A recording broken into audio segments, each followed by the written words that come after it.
Fêter Noël se fait tout autour de la planète, et de mille et une différentes façons. Aujourd'hui, je vous invite à un rapide tour du monde des coutumes insolites et uniques. J'en ai sélectionné quelques-unes pour vous. Bien qu'en Europe nous partagions énormément de traditions, il reste que certains lieux conservent des manières de célébrer assez originales. Au Pays de Galles, on peut recevoir la visite de la jument grise. Il peut se présenter à votre porte quelqu'un de caché sous un drap, orné de clochettes et de décors, et portant un crâne de cheval au bout d'un bâton. S'il est accompagné, l'ensemble du groupe chantera, puis vous insultera en gallois. Vu qu'il s'agit d'un concours, vous pouvez vous aussi vous défouler. Et à la fin, tout le monde se retrouve à l'intérieur de la maison pour boire un coup. En Espagne, en Catalogne plus précisément, on a des bûches qui font caca. On personnifie une bûche, on lui ajoute des bras, des jambes, un visage, on lui met un petit bonnet. Comme elle est creuse, on la nourrit tous les jours de bonbons et de cadeaux. On lui met même une couverture pour qu'elle n'ait pas froid. Le 24 décembre, on la place dans la cheminée, éteinte, et les membres de la famille se relaient chacun leur tour avec un bâton pour la passer à tabac et lui dire de faire caca ce qu'elle a ingurgité. Fait pas bon d'être une bûche, hein.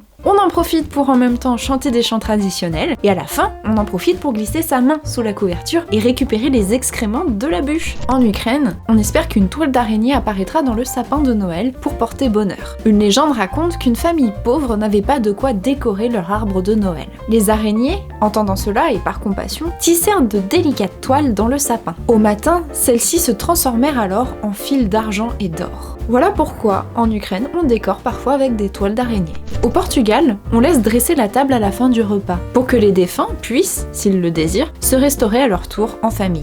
En Grèce, il est plutôt courant de décorer les bateaux, un peu comme des sapins. Cela vient du fait que les hommes partaient en mer l'hiver, et lorsqu'ils rentraient, on célébrait leur retour en plaçant de petits bateaux décorés à l'intérieur des maisons. Aujourd'hui, on décore même les bateaux dans les ports. Au Mexique, dans la ville d'Oaxaca, on célèbre la nuit du radis chaque 23 décembre. On y vend des radis sculptés représentant la nativité, et on achète ces décors pour mettre sur la table. On fait même des concours. Au Guatemala, le 6 décembre, chaque famille brûle à l'extérieur de sa maison des effigies de Satan afin de chasser les mauvais esprits. On appelle cette fête le bûcher du diable. Au Venezuela, à Caracas, on se rend le 25 décembre à la messe en patin à roulettes. À la base, cela vient d'une interdiction pour les véhicules de rouler avant 8h du matin. Les enfants attachent en général une ficelle à leurs gros orteils et la laissent pendre à leur fenêtre. Comme cela, les patineurs peuvent passer et tirer délicatement dessus pour faire savoir leur présence. En Australie, le 25 décembre, c'est plutôt surf, barbecue et pique-nique sur la plage. Et en Inde, à la place des sapins, on décore de jolies lanternes les manguiers et les bananiers. Pour finir, le Japon n'est pas en reste avec son traditionnel et très marketing KFC du 25 décembre. La firme américaine a mis ce coup de com' en place dans les années 70. Et ça a énormément plu. Et depuis, il est courant d'aller chercher son seau de poulet frit pour le déguster en famille. On décore aussi, bien que cette fête soit plutôt considérée comme une joyeuse fête païenne. En somme, tout autour du monde, ce qui compte, c'est l'esprit de partage et de convivialité.